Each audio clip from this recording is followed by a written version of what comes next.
The 3 Laws of Silent Power, Dark Psychology. You didn't become silent because you were confident. You became silent because being expressive once cost you something. Maybe attention turned into criticism. Maybe vulnerability turned into abandonment. Maybe speaking up changed how people treated you. So you learned restraint. You learned to observe before reacting, to measure your words, to stay unreadable. People now call you calm, mature, strong. But what they don't see is this. Your silence is not peace, it's control. Here's the paradox. The same silence that once protected you is now isolating you. You don't dominate rooms.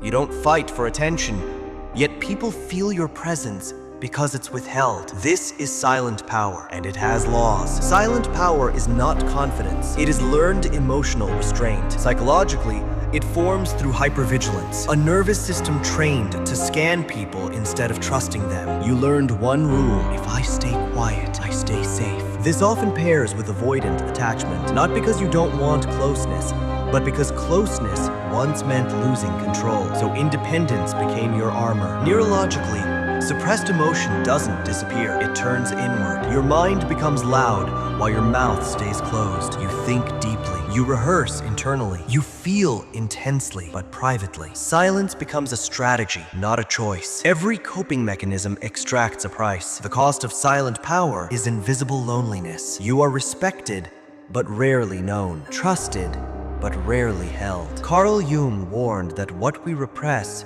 doesn't vanish. It rules us from the shadows. And here is the truth most never say. Silent people don't fear rejection. They fear exposure. Exposure means losing control, being misunderstood, being seen, and still not chosen. So you trade authenticity for stability, expression for composure, and slowly life becomes muted. Not empty, just quiet in the wrong way. These are not your personality traits. They are survival adaptations. You might recognize yourself here. You struggle to ask for help even when overwhelmed. You become the listener, not the sharer. You avoid conflict by swallowing discomfort. You intellectualize emotions instead of feeling them. You crave depth but resist vulnerability. You feel powerful, yet disconnected. Silent power makes you self-sufficient, but it also makes you unreachable. The unlearning begins with one shift. Stop calling this strength. Start calling it a strategy. Witness the pattern without shaming it. It saved you once, but it doesn't have to run your life